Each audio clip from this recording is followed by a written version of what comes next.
A veteran attorney with 15 years of service at the Department of Justice says he was fired for refusing to lie to a court, and when Senator Chris Van Hollen confronted Attorney General Pam Bondi about it, her answers left America with more questions than clarity. This isn't just about one lawyer or one political spat. It's about whether the nation's top law enforcement agency is silencing truth-tellers and punishing integrity in the very place where honesty should be sacred. If that opening line doesn't stop you in your tracks, consider this. The whistleblower, R.Z. Ravini, earned commendations for his work, but when asked to sign a legal brief he believed had no basis in fact or law, he refused.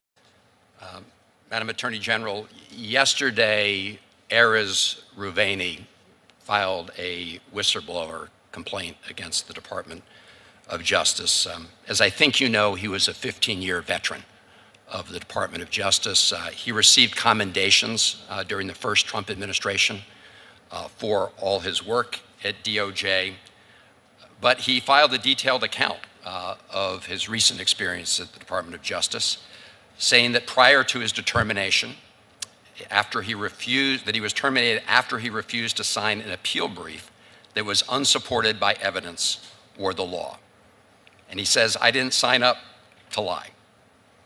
In response to his termination, you made a statement on Fox News a little while ago saying, "At my direction, every Department of Justice attorney is required to zealously advocate on behalf of the United States, and that any attorney who fails to abide by this direction will face consequences."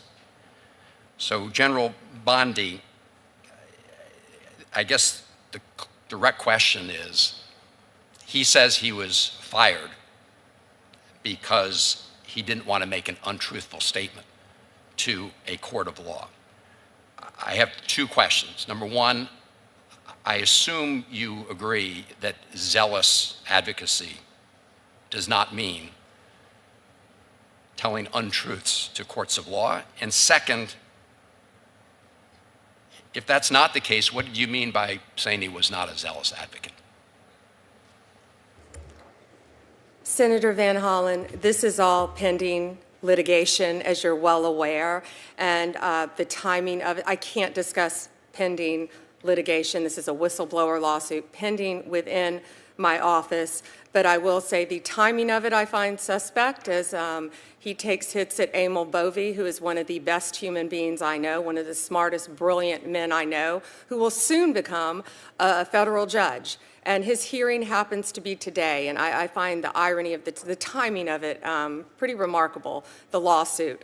But this had to do with attorney-client privilege information that was disclosed. I can't talk about the substance, but what I will tell you, and you have obviously my word, any zealous advocacy means to be done ethically and honestly, always. And that's what I mean by zealous advocacy. He also accused Pam Bondi of things that Todd Blanche, who is one of the best human beings I also know, my deputy attorney general, was in the room and said did not happen. But again, I wish I could get into greater detail. I can't because it's pending. But I stand by Pam Bondi and I stand by Todd Blanche every day, and I always will. Well, Madam Attorney General, I will say that his account seems to have lots of information. So as you say, this will obviously be something that's litigated or reviewed through due process procedures. But I have to say that it's very, very disturbing. We've also heard from others in other departments who are responsible for implementing the laws of the United States that they feel uncomfortable about having been asked to do things that they thought were unethical. Let me go on to some of the budget questions, and I really want to follow up on my colleagues, Senator Moran and Senator Collins. But the DOJ grant funding is being sort of cut back on two fronts. One, in April, the department terminated hundreds of grant awards, notifying grantees that their current grant funds were gone, effective immediately. That included, law enforcement training grants, technical assistance awards, some dating back to fiscal year, I think, 2017. So, question number one: is, are you going to be releasing those funds? The second concern regarding grants has to do with the monies that were appropriated in this fiscal year, in March. And my understanding is that DOJ is withholding an overwhelming number of notices of funding opportunities, NOFOs, meaning that grantees who rely on these grants, including many who provide services to victims of crimes, are literally, in some cases, running out of money. For example, the department's biggest grant-making component, the Office of Justice Programs, has only posted one notice for fiscal year 25, NOFO notice. So if you could answer the question with respect to both those pieces. Sure, and that's a very valid question, Senator. The notices will be going out in coming weeks about the grants. And we did cut grants by 6%, and I'm here to tell every senator, if we did cut a grant that you care about that is specific to your state, please contact me. I've turned on grants that were cut off.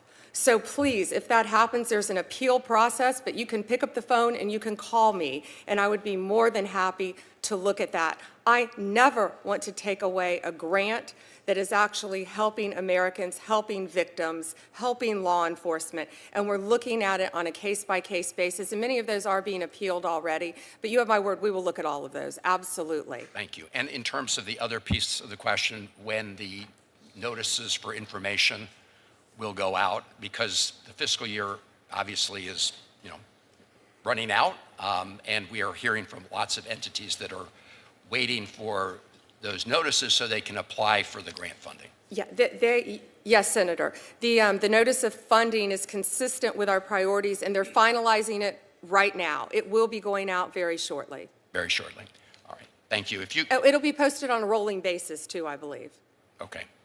If you could just keep us posted on that. And I would appreciate it, Madam Attorney General, if you could have your team or respond to a letter that about 30 senators wrote to you on this topic of the prior fiscal year funds that were frozen.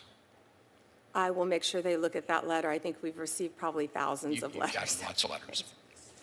But we really do need, in order to do our job, to get responses. Thank you, Mr. Chairman. Attorney General. His words were simple but devastating. I didn't sign up to lie. That decision, he claims, cost him his job. For the first full minute of this hearing, viewers weren't just listening to a political debate. They were witnessing a direct challenge to the credibility of America's justice system. And if his story is true, then every citizen has reason to be worried. Because if truth can be punished in the Justice Department, what happens to the very foundation of the law? Ravini's case is more than just personal grievance. It's a window into how justice may be compromised from the inside. Here you have a man who dedicated more than a decade of his life to the department, who served under multiple administrations, who was respected enough to be awarded commendations. Yet the moment he refused to bend the truth for political expediency, he was out. When Senator Van Hollen pressed Bondi on this point, he framed the question clearly. Does zealous advocacy mean telling untruths to the courts? Bondi had no straightforward answer. Instead, she leaned on the shield of pending litigation and accused the whistleblower of choosing his timing to damage her ally, Amal Bowie, during a judicial confirmation process. To her, the coincidence of his complaint with Bowie's nomination hearing was suspicious. To many watching, her evasiveness was far more concerning than the timing of the complaint. Bondi didn't just deflect, she doubled down. She insisted she stands by Amal Bowie and Todd Blanche, both of whom she called brilliant and ethical men. She said she could not discuss the details, but implied that Ravini's accusations were untrue. Yet what stuck with people wasn't her loyalty to her associates.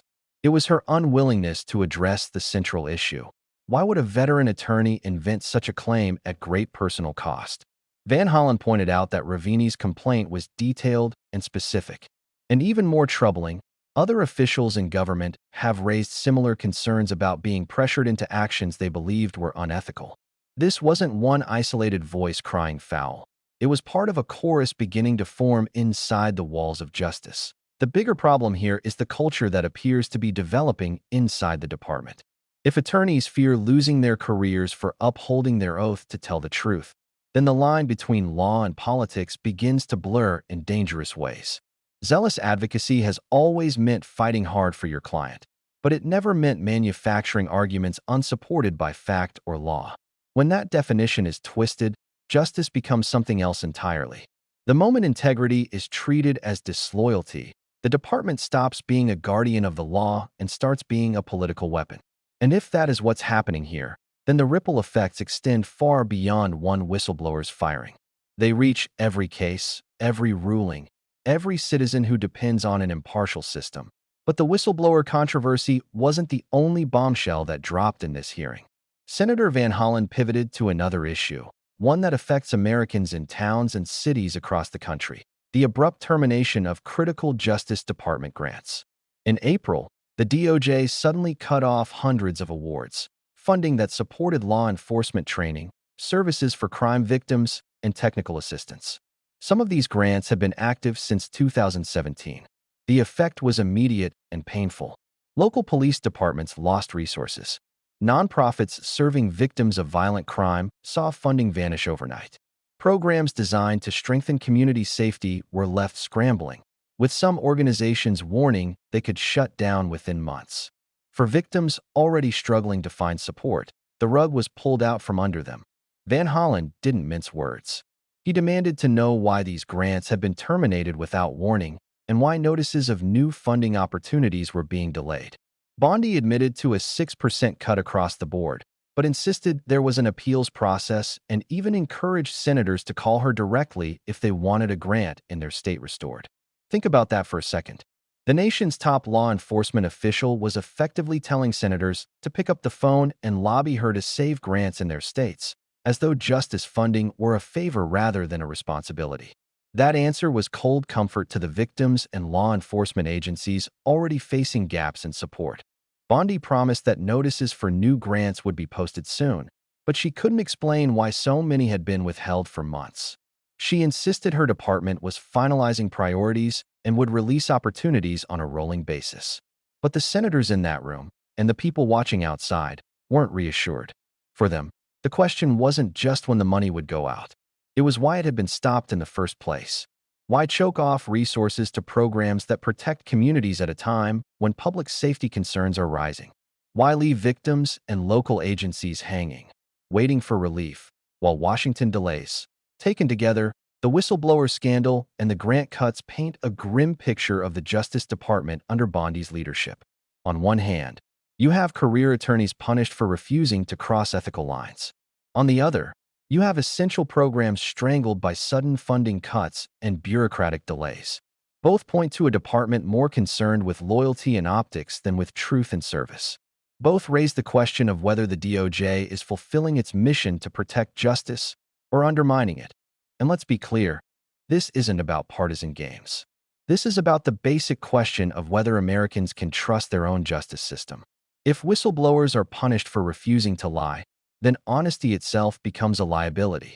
If crime victim services and community safety programs are gutted, then the very people the DOJ claims to serve are left unprotected.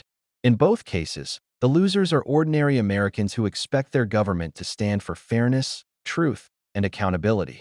The heart of this story is bigger than a single senator's confrontation or a single attorney general's defense. It's about whether justice in America is still blind or whether it's being blinded. It's about whether integrity is still valued or whether it's seen as an obstacle. It's about whether power is accountable or untouchable. And that's why this hearing matters so much. Because when the integrity of the Justice Department collapses, the consequences reach every courtroom, every victim, every citizen. Senator Van Hollen was right to call it disturbing. Because it is. It's disturbing that a decorated attorney could lose his job simply for refusing to mislead a court. It's disturbing that the head of the DOJ can dodge accountability with vague references to pending litigation while never answering the core question. It's disturbing that funds meant for crime victims and community safety can be cut without explanation. And it's disturbing that the department expects Americans to accept all of this without protest. But the truth is, people are watching. They see the evasions. They see the cuts. They see the culture of fear growing among those who should be free to uphold the law. And they're not buying the excuses. The story of RZ Ravini is not just his story. It's the story of anyone who dares to put truth above politics in an environment that seems to punish it. It's the story of whistleblowers everywhere who risk their careers to protect the public's trust. It's the story of whether America will stand by its principles or compromise them in the shadows. That's why this moment matters, and why we can't look away. Because at the end of the day, the real question isn't just about one attorney general or one senator. It's about us. It's about whether we will demand integrity from our institutions or allow them to slide further into corruption. It's about whether we will defend those who refuse to lie or let them be destroyed in silence. It's about whether justice in America still means something or whether it's becoming just another political slogan. So I'll leave you with this. Should refusing to lie in court ever cost someone their career? Should protecting truth be punished in the very halls of justice? If your answer is no, then this story isn't just news, it's a call to action. Because without accountability, without transparency, and without courage from people willing to speak up, the system fails. And when the system fails, it fails us all. If you believe whistleblowers deserve protection and that justice should never be bent to politics, share this video. Leave a comment with your thoughts. Do you think the DOJ is punishing truth tellers or protecting the law? And don't forget to subscribe for more breakdowns like this. We go deeper than the headlines to uncover what really matters in Washington, and together, we can keep holding power accountable. The fight for truth isn't just theirs, it's ours.